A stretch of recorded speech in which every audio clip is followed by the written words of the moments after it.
রাহাত চা খেতে খেতেই সুমনকে সেই রাতের ঘটনাটা বলতে শুরু করলো। সে বলল, গতকাল গভীর রাতে হঠাৎ তার ঘরের দরজা নিজে নিজে খুলে যায়। দরজা প্রথমে সে ভেবেছিল হয়তো বাতাসের কারণে, কিন্তু কিছুক্ষণ পর সে স্পষ্ট শুনতে পেল কেউ যেন ঘরের ভেতরে হাঁটছে, পায়ের ছাপ।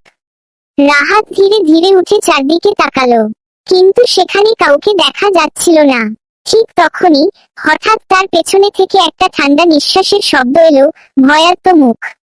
সে পিছনে ঘুরে তাকাতেই একটা কালো ছায়া তার সামনে দাঁড়িয়েছিল, ভয়ে চিৎকার করা মুখ।